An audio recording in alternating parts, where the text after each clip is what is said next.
na semana. Pero devemos de nós agradecer a Deus pela oportunidade, principalmente, da vida. Segundo, a saúde. Terceiro, ter uma família sana, uma família sem doença. E quarto, por o privilégio de escutar sua palavra. Amém? Então, como o irmão falava, é um dos temas mais falados hoje na humanidade, e no mundo adventismo, principalmente. Tem muitos pastores, ministros, especialistas em falar sobre a lei dominical e o Papa Francisco. São temas interessantes, de suma importância, que você como crente de igreja, que você como visita que está olhando hoje aqui, que fica na igreja, deve de conhecer. Das profecias faladas em um livro Grande Conflito, das profecias faladas nas escrituras, na Bíblia, e pregadas por muitas pessoas através da história. Mas hoje vamos falar de um personagem especificamente. Eu quero começar lendo este texto, diz assim: nos aproximamos no fim da história deste mundo. As profecias relacionadas aos últimos dias exigem especialmente nosso quê? Estudo. Ou seja, que Jesus está falando que você hoje e eu devemos de olhar para onde? Para a profecia, porque a profecia indica em que tempo você está vivendo, que falta para Jesus voltar, que você precisa de mudar para aceitar Jesus em sua vida. Então, se você é uma pessoa que fica na igreja, se você é uma pessoa que tem 5, 10 anos, 15 anos na igreja, e você não sabe que o capítulo 24 de São Mateus se está cumprindo, você está perdendo tempo na igreja. Porque Jesus manda você olhar a profecia, e você como fica na igreja? Solamente escutando. Mas você tem um trabalho de pesquisar na palavra de Deus. Ele pergunta para vocês: se você hoje não fez esse trabalho em sua vida, tem que começar a fazer agora. Porque a profecia indica a proximidade da vinda de Jesus. Amém? E vocês escutaram de isto que está aqui na tela, eu não posso descer, mas vocês estão aqui comigo, estamos juntos. O Papa Francisco, no ano 2015, ele lançou o ano da misericórdia. Vocês estão ligados comigo? Vocês escutaram na notícia, em BBC, no Jornal Extra de Brasil, em todos os jornais, que o Papa Francisco I declarou o ano 2015 o ano da misericórdia. Vocês estão ligados comigo? Han escutado essa notícia? Vocês escutaram? Escutaram? Não escutaram? Então hoje vamos estudar em que consistia isso. Olha assim, o ano de jubileu, mas a gente necessita saber o que significa a palavra jubileu para poder entender que é o que o Papa Francisco quer transmitir para nós, que é o que o Papa quer falar para as igrejas protestantes que são basadas na santa lei de Deus. Você primeiramente precisa saber em que consiste o ano do jubileu. Antigamente, no povo de Israel era celebrado o ano do jubileu. Em Levíticos, capítulo 25, versículo 10, diz que era um ano de prosperidade. Tipo assim, um ano se você tinha dívidas. Fala dívidas. Todas as dívidas eram colocadas em zero. Se você devia 10 mil reais, todas essas dívidas eram canceladas e você não devia nada. Aquelas pessoas que ficaram longe de casa, voltavam na casa. Aquelas pessoas que eram, tipo assim, brigavam com a família, todo mundo era reconciliado. Todo mundo pedia perdão. Tipo assim, era um ano de alegria, de felicidade, de harmonia, de perdão, de gratidão. Era um ano onde todo mundo ficava feliz. E antigamente se celebrava no povo de Israel. Agora eu vou falar de dois assuntos hoje muito interessantes. E é da bula papal, expedida no ano 2015. E eu vou ler muito, irmãos. Tem que ler algumas coisas, assuntos importantes. E vou falar da encíclica Laudato Si. Vou falar desses dois assuntos importantes e um pouquinho do Papa Francisco. Então, a bula. Quem escutou esta palavra ou este término antigamente? Bula. Quem escutou? Levante a mão. Bula. Eu posso perguntar para alguém de vocês que é uma bula? Posso perguntar para o irmão aí de óculos? Posso perguntar? Para você.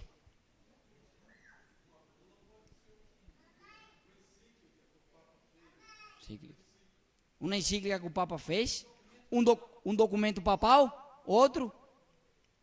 Olha só o significado que eu peguei. O significado é da enciclopédia católica.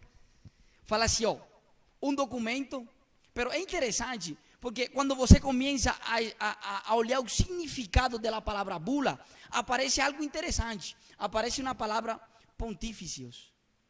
Se lê assim, né? Diz assim, emitidos pela Cancilleria Apostólica Papal sobre certos assuntos. Mas eu gostei desta aqui, ó. Eu gostei muito desta. Diz, uma bula é um documento carimbado com o chumbo em questões políticas e religiosas. Então, o Papa Francisco, ele emitiu uma bula papal, e o nome dessa bula está em latim.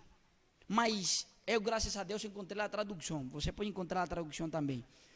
Se lê assim, Misericordiae Vultus, que significa la face da misericórdia. Se eu estou falando muito rápido, se vocês não estão entendendo o que eu estou falando, vocês me têm que perguntar, tá bom? Estão entendendo até agora? Ótimo. Se tem alguma pergunta, alguma dúvida, anotam ali e aí depois a gente resolve, tá? Então vamos a continuar. La encíclica, la bula papal, ela tem 142 incisos. Tipo assim, ela é parecida a uma constituição. Ela é parecida a uma constituição. Inciso 1, 2, 3, 4, 5, 6. Ela tem 142. Pero é interessante, qual é o foco que o Papa Francisco dá para transmitir o ano da misericórdia para você e para mim, para o povo protestante, que guarda a lei de Deus e pratica e la vive em sua vida. O ponto 19 fala assim, e eu quero que vocês tipo assim, estejam ligados comigo, porque é interessante. Vamos a ler, fala assim, ó. Este é o momento certo para mudar sua vida, mas ele agora faz um convite para você ou para qualquer pessoa que hoje esteja vagando no mundo, que seja traficante, que seja ladrão, que seja assassino, e é bom. Mas qual é a finalidade? Fala assim, ó, meu convite é a conversação, é dirigido com maior insistência para aquelas que estão longe da graça de Deus por causa de sua vida ou da conduta que você leva em sua vida. Fala assim, penso em particular nos homens e mulheres que pertencem a um grupo criminoso, qualquer que seja. Ou seja, ele começa falando sobre as pessoas que eu e você discriminam da sociedade. Que são as pessoas que moram na rua, o viciado, o que fuma maconha. Ele começa falando dessas pessoas, para captar a atenção principalmente, não de nós, sino deles. Para que ele seja considerado como Francisco, o homem bom. Francisco, o Santo Papa. Francisco, el ungido de Deus. Francisco haciéndose passar por Deus. E o inciso 12 fala assim, ó, a igreja tem a missão de anunciar a misericórdia de Deus. E o coração pulsante do evangelho, através de seus meios, deve alcançar a mente e o coração de cada pessoa. E ele continua falando da face da misericórdia, que você tem que voltar, que você tem que ir lá, que você tem que entregar sua vida. E o inciso 6 fala assim, ó, é apropriado que Deus use da misericórdia. Pero é interessante porque ele faz uma ilustração do filho pródigo. Ele fala, nossa, se você hoje está errando, se você está cometendo alguma coisa errada em sua vida, você tem que aceitar a misericórdia e não falar nada. E agora eu faço uma pergunta para você. Quando o filho pródigo voltou ao lar, o pai dele falou alguma coisa para ele? Criticou a ele?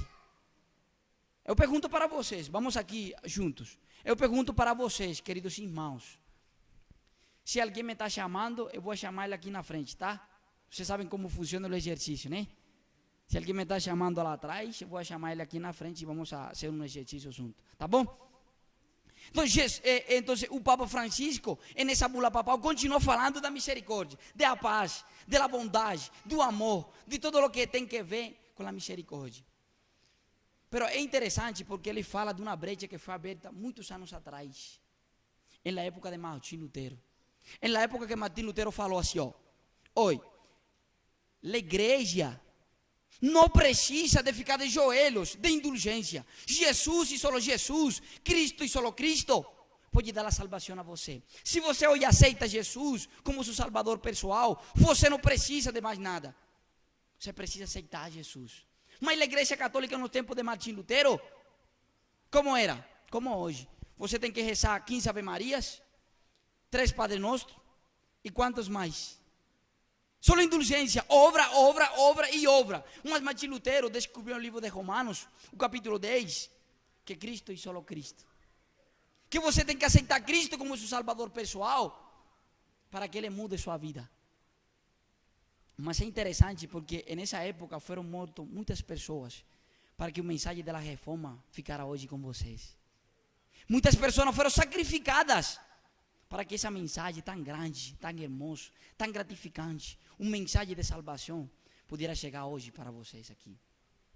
Continua falando, o inciso 17. Nunca me cansarei de insistir, ele está falando, o Papa Francisco. Nunca me cansarei de insistir em que os professos sejam um verdadeiro sinal da misericórdia do Pai. E eu falei do filho pródigo. Mas é interessante, porque o inciso 16 fala assim, ó. No Evangelho de Lucas, encontramos o outro aspecto importante para viver um jubileu com a fé. Fala assim, ó. Ele me enviou para proclamar liberação a los cativos. Ou seja, Ele está falando para você que se você precisa de perdão, Ele está com os braços abertos. E a igreja está esperando você. Isso é o que Ele está falando aí. Que se você hoje tem um problema, uma dificuldade em sua família, que se você hoje não tem emprego, que se você não tem o que você precisa para viver, Ele aceita você como você é. Se você é traficante, Ele aceita você traficando na igreja. Do jeito que você está, é aceitado na igreja.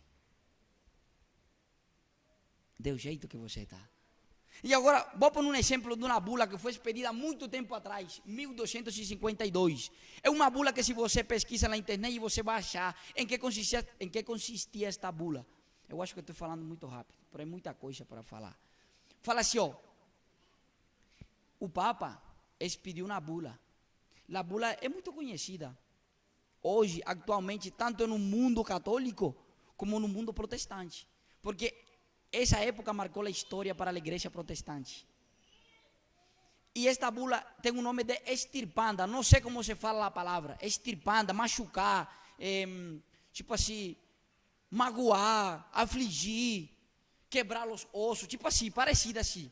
E olha o que este Papa falava. Olha só. Depois de proclamar que os hereges eram ladrões e assassinos de almas, e que não deveriam ser tratados melhor do que fossem literalmente ladrões e assassinos, legaliza e regula o uso da tortura no processo de la quê? Da Inquisição. E vocês sabem quais eram as pessoas que eram assassinadas, magoadas e queimadas no fogo? Quais eram? Vocês lembram? Cristãos que pregavam a palavra de Deus, cristãos que amavam a palavra de Deus, cristãos que davam sua vida pela palavra de Deus. Essas eram as pessoas que morriam. Mas a Inquisição se deve a este homem, em certa parte, a este homem. Vamos continuar. E anuncia uma nova era para a igreja. Diz: a misericórdia é a trave, é a chave mestra que sustenta a vida da igreja. Ou seja, ele aqui está falando que misericórdia, só misericórdia. Mas eu fico pensando assim, ó, mas se ele está dando misericórdia e só misericórdia, será que vai chegar um tempo em que ele vai a puxar a gente e vai perguntar, não, agora não é mais misericórdia, agora é de meu jeito, agora é como eu quero, agora é de meu jeito.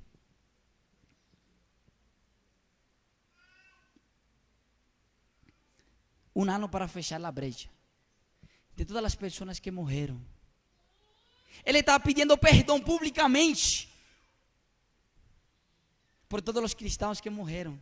Ele está pedindo perdão por todas as pessoas que foram queimadas, sacrificadas pela palavra de Deus. De todos os mártires que foram sacrificados. E ele fala, não, vocês me têm que aceitar.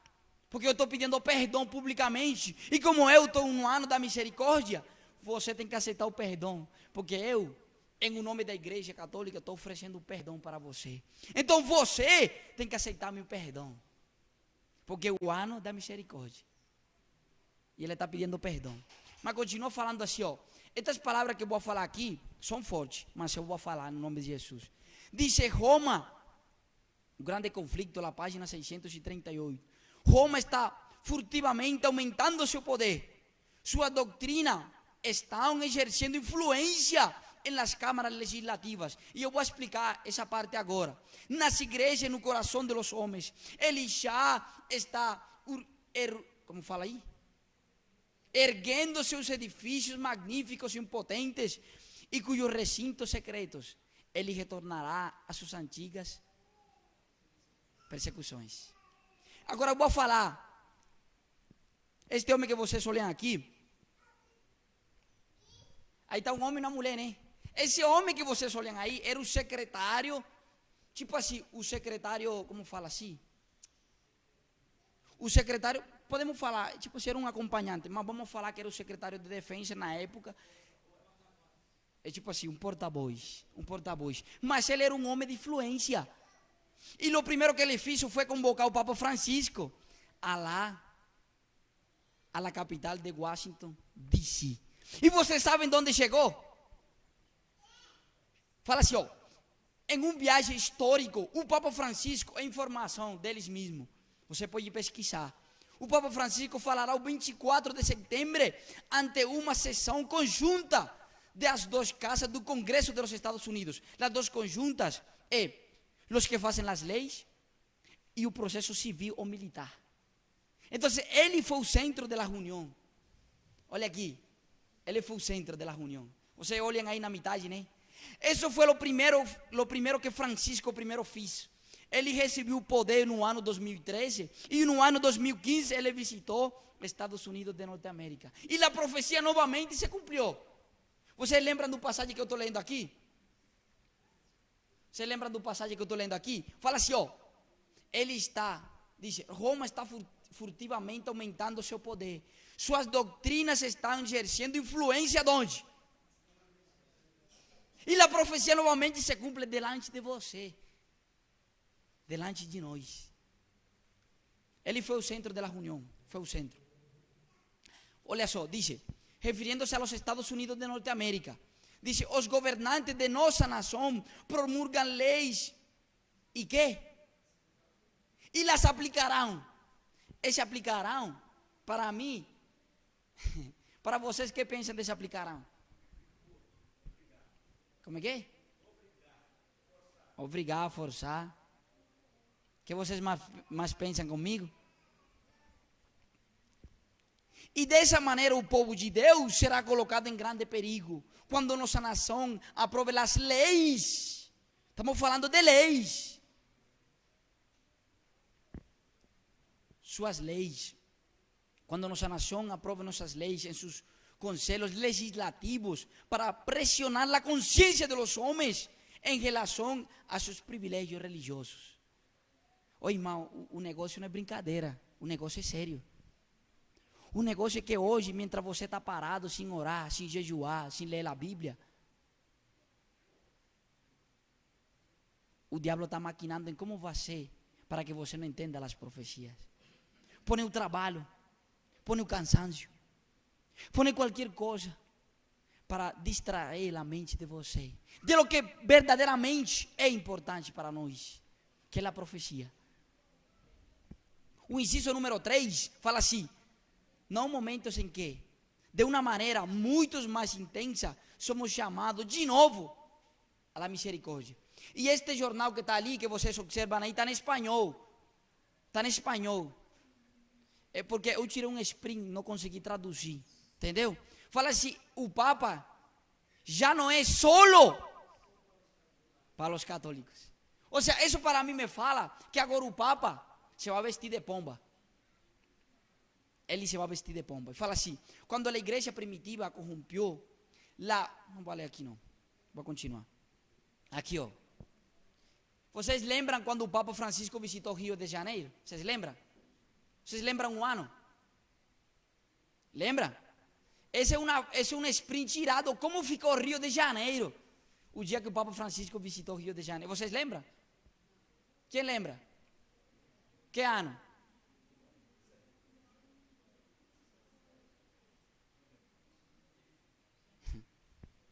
Aqui ele visitando todas as nações do mundo, Itália, França.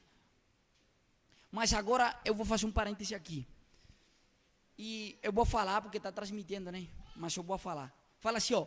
Eu hoje, com a ajuda de Deus, vou passar uma informação séria para vocês. Mas vou deixar a consciência de vocês. Que vocês acham dessa informação. Mas eu vou passar para vocês. Fala assim. Francisco, o primeiro Papa quê? Você sabe o que significa ser um jesuíta? Oi, se você pesquisa agora na internet, em Google, você pesquisa o Papa Francisco, todo o que tem a ver com ele.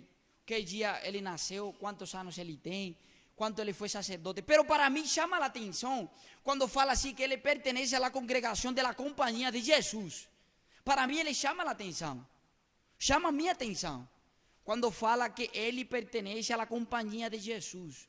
Mas historicamente, vamos a conhecer. Este homem que vocês olham na tela se chama João Inácio de Loyola. João Inácio de Loyola. E eu vou falar deste homem hoje para vocês. Ele, João Inácio de Loyola, nasceu em 1491 no Castelo de Loyola. Ele era um sacerdote, mas ele era um cara. Para mim ele era um cara. Por quê? Ele organizou uma sociedade secreta para manipular a consciência e a mente nas guerras europeias, na conquista napoleônica. É história. Estou falando, tudo o que eu vou falar aqui agora é história. Você pode pesquisar e você vai achar. Eu não estou mentindo, é história. É história. Mas a história bate com o espírito de profecia, que é o que eu quero conseguir. Fala assim, ó. Em 1522, Inácio de Loyola tem uma visão. Ele vê a Virgem Maria e vê a criança que é representada por o filho ou por Jesus, né? É representado. Mas agora, olha só o que fala este livro, que está aqui na tela. Você pode pesquisar em qualquer livreria e você vai achar o livro. Fala assim, a finalidade com a qual foi feita a organização ou a Companhia de Jesus é mais conhecida como a Contra-Reforma. Por quê? Porque no ano de Martim Lutero, ele estava pregando o que eu estava falando para vocês. Mas a finalidade da Igreja Católica é atacar principalmente a Igreja Protestante. Qualquer igreja protestante, o protestantismo. Por quê? Porque está basada na fé em Cristo Jesus. Porque está basada na fé que é Cristo Jesus. Agora sim, olha só vou ler o que está ressaltado. Diz, esses ensinados incluíam o apoio às cruzadas, orações a Maria, obediência absoluta aos superiores, uma motivação missionária e muito profunda. Um desejo veemente de defender o cristianismo católico, das ideias da reforma protestante.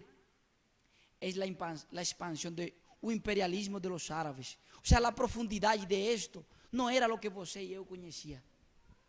Não era. Defender a Bíblia, defender a palavra de Deus. Tem algo oculto aí, hoje vamos a descobrir. Em 1523, este homem, João Inácio de Loyola, cria uma organização que se chama Los Iluminados, ou la Iluminação. Mas não foi aceitada por a Igreja Católica. Não foi aceitada por ela, sabe por quê? Porque eles tinham convulsões, vomitavam, eram possuídos por espíritos, e não foi aceitada diretamente pela Igreja. Mas passou um tempo, e em 1534, esse Papa que está ali, organizou esta organização, valga a redundância, que o nome dela como era? La Companhia de Jesus. La Companhia de Jesus.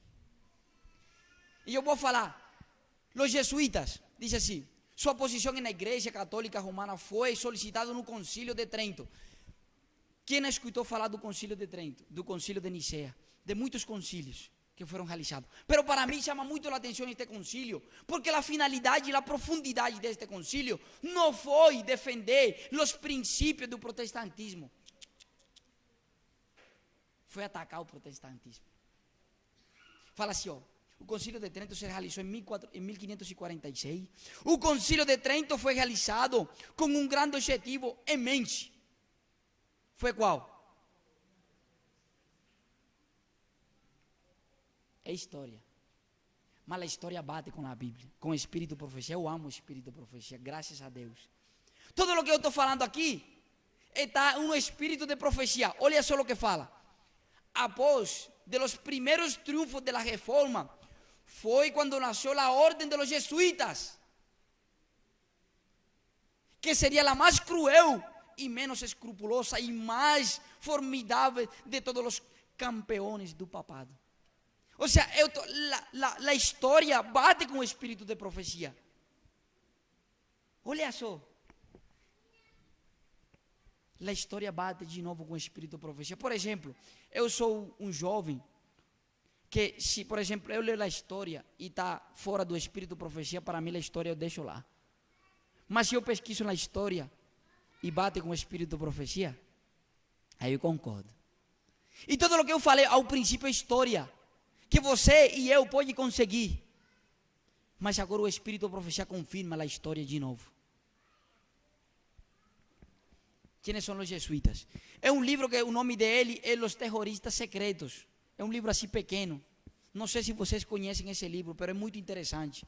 Fala assim: os americanos precisam saber quem são os jesuítas. Fala assim: eles são uma sociedade que? Um tipo de ordem maçônica, com características adicionais. Mas eu quero ler aqui o que pensava o presidente dos Estados Unidos de Norte-América, Adams Greenhow.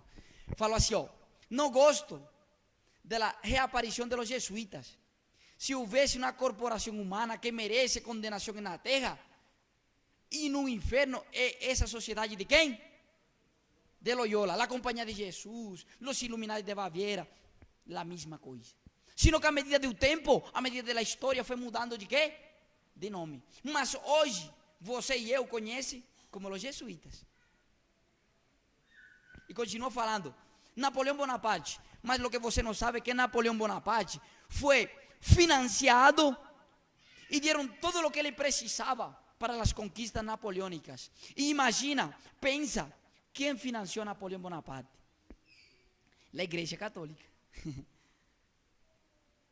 Mas olha o que ele falou desta organização que pertence à Igreja Católica, fundada lá dentro contra a reforma de Martin Lutero. Fala assim: os jesuítas são uma organização militar, não é uma ordem religiosa. Poder em seu exercício mais despótico, poder absoluto, poder universal, poder de controlar o mundo pela vontade de um homem. Mas eu gosto de lo que está aqui embaixo.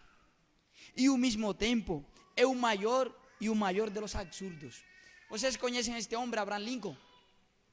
Fala assim: o Papa e os jesuítas, com sua Inquisição infernal, são os únicos poderes organizados do mundo que tem como recurso a daga e o assassinato. Continuou falando. E agora, ele é um artista. O Papa Francisco é um artista. Como se chama? Actor é a palavra. Ele é um actor. Ele tem fisionomia de pomba, pero por dentro fala como dragão. Ele, como bom actor, ele foi lá e visitou uma das religiões mais poderosas do mundo, que é o judaísmo. Foi visitar o cara lá, o presidente. Foi a Iraque, Afeganistão, visitou todos os presidentes de lá. Mas lo que eu medito e penso e imagino é porque quando se realiza a reunião lá dentro, porque não publicam o que falam. Solamente a porta fechada, os três. Aí se reuniu com os dois. Antigamente, 5 anos atrás, 10 anos atrás, estas duas religiões não se queriam muito, mas ele foi o pacificador. Ele agora uniu.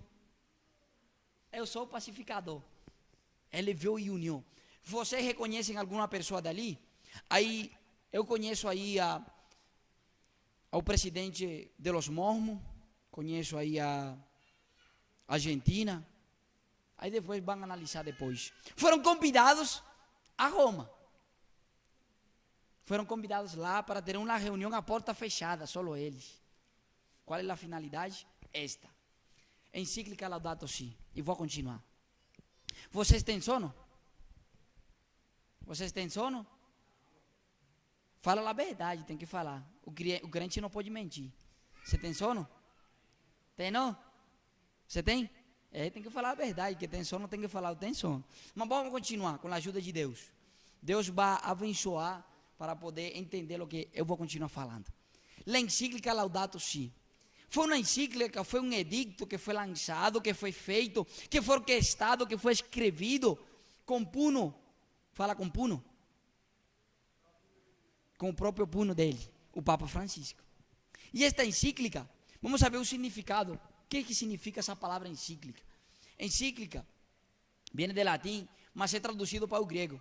Fala assim, é o nome aí em latim, que significa envoltura de círculo. Agora, são cartas solenes sobre assuntos da igreja ou certos pontos de doutrina católica, endereçados pelo Papa, os obispos e fiéis católicos em todo o mundo. Agora, quais são os objetivos da encíclica? Primeiro, vamos a ler junto. Primeiro, ensinar sobre alguma questão ou doutrina ou moral. Mas vamos ao último, é que está de vermelho.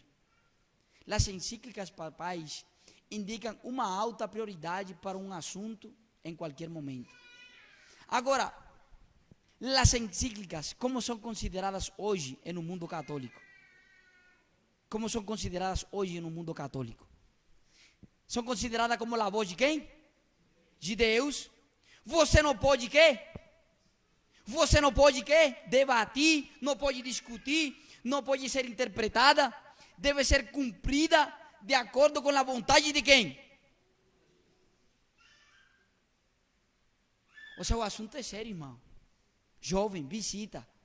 O assunto é sério.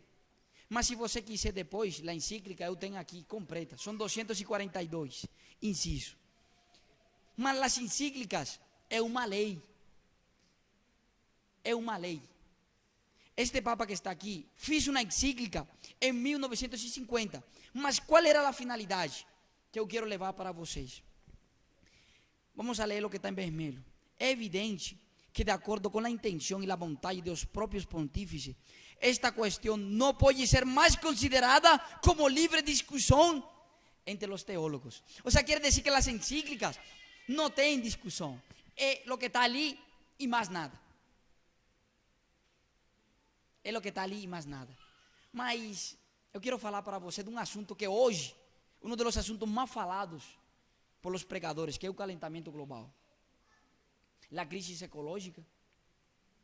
Mas eu quero falar um negócio, um pensamento. Fala assim, uma mentira repetida o suficiente é que é assimilada no final como que? Vocês haviam escutado esse pensamento? Haviam escutado esse pensamento? Uma mentira repetida muitas vezes no final é acreditada como quê? Como verdade. Mas agora, o que han inculcado na consciência de você é que o calentamento global é produzido por o fumo do carro, é produzido por as empresas, é produzido por o CO2. Mas a NASA comprovou, não estou falando eu. Se vocês querem, podem pesquisar o documento científico. Fala que o calentamento global não é produzido por o CO2, é produzido por o Sol. E você e eu, tem muitos, mais de 50 anos atrás, que eu estou acreditando que o calentamento global é produzido por quê? Por o CO2. Mas se você investiga qual é a profundidade, a finalidade, é o Sol que produz o calentamento global. É o Sol. Olha só o que falou este homem que está aqui. Precisamos do amplo apoio para estimular a fantasia do público. Para isso devemos oferecer cenários horríveis, fazer declarações dramáticas e simples e não permitir muitas dívidas. Temos que abordar a questão do aquecimento global. Quem é este homem? Atual presidente de uma fundação que apoia o calentamento global. Foi fundada nos Estados Unidos de Norteamérica no ano 2012 por a ONU. Vocês conhecem a ONU? Conhecem a ONU? Han escutado da ONU? Han escutado da OTAN? Também. Olha o que fala aqui. A única maneira de fazer a sociedade realmente mudar e assustar as pessoas com a possibilidade de uma catástrofe. Eu vou falar para você. Se aqui tem uma visita hoje e eu falo que ela vai ser queimada no inferno, como ela vai ficar? Vai ficar perturbada, assustada. Se você não se prepara, você vai virar uma leucemia, você vai virar o câncer. Se você não se prepara, as pragas de Apocalipse, o capítulo 16, vai cair sobre você, e você vai ser consumida no nome de Jesus. Como vai ficar ela? Triste, agobiada, perturbada. E eu acho que se ela volta, é porque verdadeiramente ama Jesus. Mas se fora eu, não voltara. Então, a mente de você não pode ser programada. A mente de você é dirigida por Jesus. A mente do homem hoje está sendo dirigida por os magnates do mundo, por os poderes que você hoje não vê, sociedades secretas que você hoje não vê. Com a roupa, a comida, manipulam a consciência do homem. Com tudo o que você olha do mundo, o telefone. Cada ano sai um telefone melhor. Cada ano, sua consciência, sua mente está imbuída nesta terra. Mas Colossenses capítulo 3 fala que sua mente tem que ficar onde? Em las coisas que estão onde? Arriba, onde está Deus sentado à la diestra do Pai. Mas a mente de você está onde? Negócio, trabalho. Eu não falo que você tem que morrer de fome. Estou falando isso não. Estou falando que você tem que dar a prioridade a lo que é importante para você. Se para você é importante o trabalho, você dá prioridade o quê? Ao trabalho. Mas se para você a prioridade é Jesus, você dá prioridade para quem? Para Jesus. É necessária uma nova ordem mundial para lidar com uma crise das mudanças climáticas. E aqui você vê atores famosos. Você vê atores famosos falando do calentamento global. Vê atores muito famosos de Hollywood falando do calentamento global. Mas você não sabe que o calentamento global, a igreja católica está falando há mais de 50 anos. Fala assim, mais de 50 anos atrás, quando o mundo reacia na beira de uma crise nuclear, fala do Papa.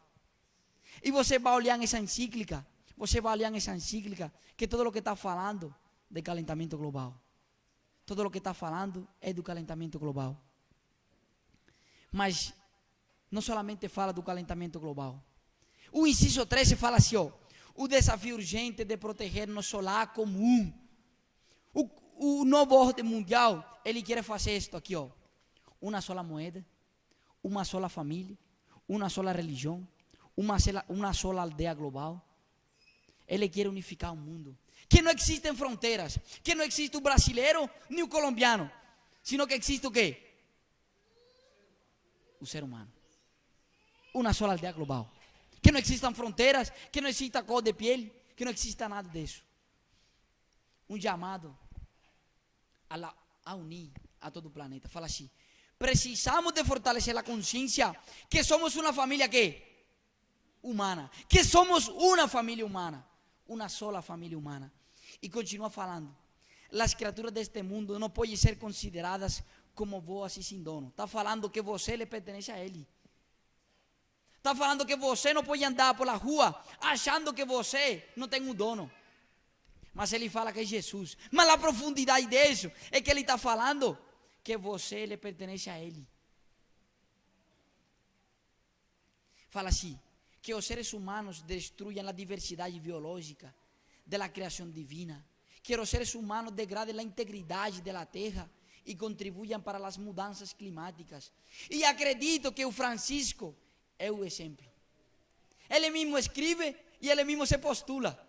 Como eu sou um exemplo, eu sou o cara que posso levar todo o caso do câmbio climático. Mas qual é a finalidade? Precisamos de conversar, que somos uma quê? Que nos una a todos. Porque o desafio ambiental que vivimos em suas raízes humanas nos interessa. O movimento ecológico global. E agora ele dá uma solução. Uma lei dominical. Ele fala assim, a lei do descanso semanal impôs a extensão do trabalho no 7º dia, para que seu boi e seu filho, de seu escravo, de seu imigrante. Mas agora fala assim, assim, o dia do descanso, cujo centro é a Eucaristia. Que dia se faz a Eucaristia? Domingo. Mas ele agora faz o problema e lança a solução. Fala, não, a solução para que o câmbio climático melhore é você descansar, para que a crise da família pare, para que o divórcio pare, para que você dedique tempo à sua família. Tem que dedicar um dia à semana, e não pode ser o sábado. Não pode ser o sábado, porque o sábado é de Deus. Tem que ser um dia que você pode ficar em casa de boa. E esse dia é o domingo, o dia da família. E agora, olha só o que fala aqui ele. Como tem muita coisa em jogo, assim como instituições dotadas do poder para sancionar ataques ambientais, também precisamos de controlar e educar uns a outros. Ou seja, ele está falando que se você hoje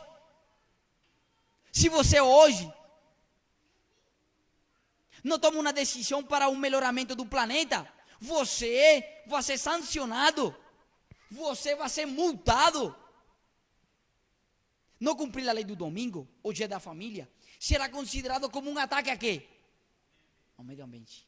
Ou seja, você vai ser considerado por um mundo como um rebelde, como aquele cara que está destruindo, que está acabando com a terra. Isso vai ser considerado você. E ele é um bom ator. Diz, o tono pacífico de Roma, usada nos Estados Unidos, não implica uma mudança de sentimentos. Se você acha que Roma mudou, eu vou falar para você que ele não mudou nada. A profecia está falando.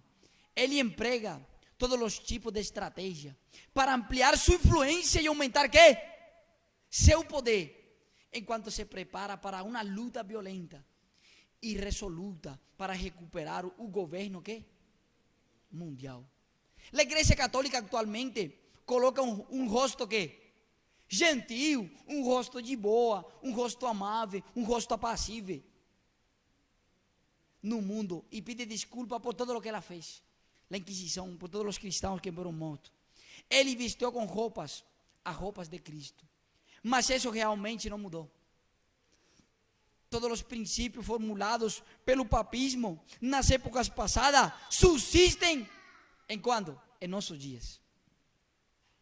Seu espírito não é menos cruel ou despótico hoje do que quando ele destruiu a liberdade humana e matou a los santos do Altíssimo. Se você acha que a Igreja Católica tem uma fachada de paz, de pomba, a finalidade hoje é que todo feche, que? Vocês entendem aí? Que está aí na tela? Domingo fechados. Essa é a finalidade. Vou ler outra vez. E vou ler o que está aqui embaixo. Ele, quem? Roma. Ele está secretamente acumulando suas forças para levantar suspeitas para alcançar seus próprios fins e atacar no devido tempo. Todo o que Roma quer é garantir alguma vantagem. E ela já foi concedida. Mas eu quero culminar aqui com o que falou este homem, o presidente Bush. Falou assim, em um jornal que você pode conseguir. Falou assim, o que está em jogo, que? O calentamento global. O que está em jogo é mais do que um pequeno país. É uma ótima ideia. É uma quê? Uma nova ordem mundial. Vou continuar lendo. O mundo pode então aproveitar esta oportunidade, realizar a antiga promessa de uma ordem mundial.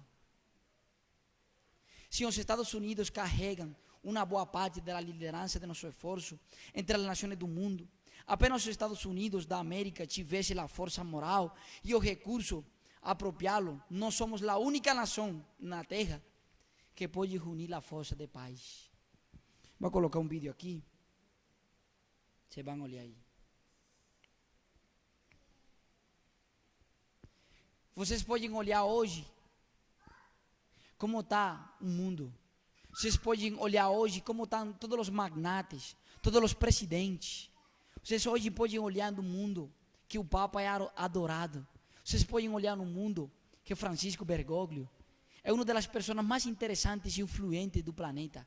É uma das pessoas que pode manipular a consciência de reis, que pode manipular a consciência de sacerdotes, que pode dar autoridade a sacerdote para perdoar pecados. É uma das pessoas mais importantes do mundo. É uma das pessoas que hoje a gente tem que conhecer mais. O tempo é curto, meu amigo, meu irmão. Mas Jesus hoje está chamando você a que você tome uma decisão. Se aceitar Jesus ou rejeitar o chamado que Ele está fazendo para você. Os eventos que fala a profecia, a lei dominical, o calentamento global, é só profecia para falar a consciência de você. Deus utiliza um meio, 2 meios, 3 meios para falar de que a volta dele está logo. Para falar que você se tem que preparar, que você tem que pesquisar em o que é importante. E que aquela cruz que você está levando em suas costas, Ele pode levar por você. Que se você hoje toma a decisão de aceitar Jesus como seu Salvador personal, Ele está esperando você com os braços abertos. Se você hoje tem problema em sua vida, dificuldade, Jesus quer levar a cruz que você não pode levar. Jesus quer aceitar você como seu filho. Jesus quer levar essa carga pesada que você tem em suas costas. Se você hoje aceita o chamado, Jesus vai aceitar você. Só falta que você tome a decisão de dar um passo à frente. E Jesus vai estar perto de você. Que Jesus pueda ser louvado e abençoado. Que o mensagem transmitido de hoje, acerca da lei dominical, não para infundir temor e medo a você, é para você saber a profundidade, é para você conhecer a profundidade da profecia, é para você acrescentar o conhecimento que Jesus está falando hoje à sua consciência. Que Jesus pueda ser louvado e abençoado, em nome de Jesus. Amém.